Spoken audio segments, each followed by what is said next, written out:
സർക്കാരിന് പൂർണ്ണ പിന്തുണ എന്നത് ഇപ്പോൾ രാഹുൽ ഗാന്ധി അറിയിക്കുകയാണ്.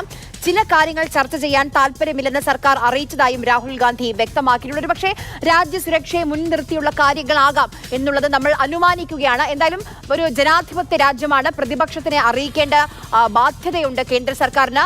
അതിന്റെ ഭാഗമായാണ് ഇപ്പോൾ ഓപ്പറേഷൻ സിന്ദൂർ എന്തായിരുന്നു, എങ്ങനെയായിരുന്നു, നമ്മുടെ രാജ്യം, നമ്മുടെ സൈന്യം സ്വീകരിച്ച നടപടികൾ എന്തൊക്കെയാണ് എന്നുള്ളത് ജനാധിപത്യ അവകാശത്തിൽ പ്രതിപക്ഷത്തെ കൂടി ഇപ്പോൾ അറിയിച്ചിരിക്കുകയാണ്. അത് അറിയാനുള്ള അവകാശവും അധികാരവും പ്രതിപക്ഷത്തിനുണ്ട്.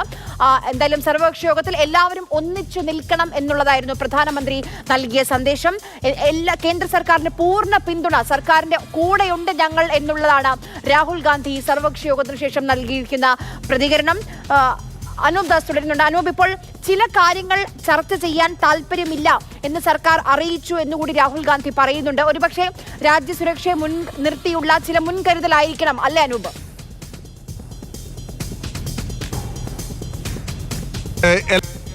ഈ യോഗത്തിൽ പറയാൻ കഴിയില്ല. കാരണം നമ്മൾ സ്വീകരിച്ച നടപടികൾ കൃത്യമായി എന്ത് എന്ന് യോഗത്തിൽ വിശദീകരിക്കാൻ കഴിയില്ല.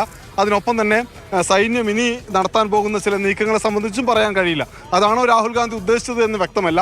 എന്തായാലും യോഗത്തിൽ നടന്ന കൂടുതൽ കാര്യങ്ങളെ സംബന്ധിച്ച് ഇപ്പോൾ ജോൺ ബ്രിട്ടാസ് MP ഇവിടെ മാധ്യമങ്ങളെ കാണുമെന്ന് അറിയിച്ചിട്ടുണ്ട്. അദ്ദേഹത്തോട് നമുക്ക് ആരായാൻ കഴിയും. എന്തായാലും നേരത്തെ ഞാൻ സൂചിപ്പിച്ച പോലെ ഒരു രാജ്യത്തിൻ്റെ വളരെ പ്രധാനപ്പെട്ട സൈനിക നീക്കങ്ങൾ സംബന്ധിച്ച എല്ലാ കാര്യങ്ങളും അത് രാഷ്ട്രീയ പാർട്ടികളെ അറിയിക്കാൻ കഴിയില്ല ഈ ഓപ്പറേഷൻ നടക്കുന്ന ഘട്ടത്തിൽ. അതുകൊണ്ട് തന്നെ ഈ ഓപ്പറേഷന് ശേഷം ഇപ്പോൾ ഓപ്പറേഷൻ സിന്ദൂർ വിശദീകരിച്ചത് പോലെ തന്നെ ബാക്കി കാര്യങ്ങൾ വിശദീകരിക്കുമെന്നാണ് മനസ്സിലാക്കുന്നത്.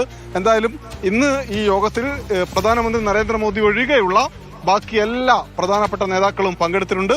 പ്രധാനമന്ത്രിയുടെ സന്ദേശം വായിക്കുകയും ചെയ്തു. ശരി, പ്രധാനമന്ത്രിയുടെ സന്ദേശം വായിക്കുകയും ചെയ്തു. പ്രതിപക്ഷം ആവശ്യപ്പെട്ടിരുന്നു പ്രധാനമന്ത്രി തന്നെ ഈ സർവകക്ഷി യോഗത്തിന് അധ്യക്ഷത വഹിക്കണം, കാര്യങ്ങൾ മോദി തന്നെ വിശദീകരിക്കണമെന്നൊരു ആവശ്യം പ്രതിപക്ഷത്തിന്റെ ഭാഗത്തുനിന്നുണ്ടായിരുന്നു. പക്ഷേ അദ്ദേഹത്തിന്റെ സന്ദേശം സർവകക്ഷി യോഗത്തിൽ ഇപ്പോൾ വായിച്ചിരിക്കുന്നു. ഒറ്റക്കെട്ടായി നിൽക്കണം, ഒരുമിച്ച് നിൽക്കണം. കാരണം ഇത് രാജ്യമാണ്, ഇവിടെ രാജ്യസുരക്ഷയാണ് വലുത്. നമ്മൾ എല്ലാവരും ഒരുമിച്ച് നിൽക്കണം എന്നുള്ളതാണ് പ്രധാനമന്ത്രി സർവകക്ഷി യോഗത്തിൽ പറഞ്ഞിരിക്കുന്ന കാര്യം. കേന്ദ്ര സർക്കാരിന് പൂർണ്ണ പിന്തുണയാണ് ഇപ്പോൾ രാഹുൽ ഗാന്ധി പ്രഖ്യാപിക്കുന്നത്. ഞങ്ങൾ കൂടെയുണ്ട്, പ്രതിപക്ഷം ഒപ്പമുണ്ട്.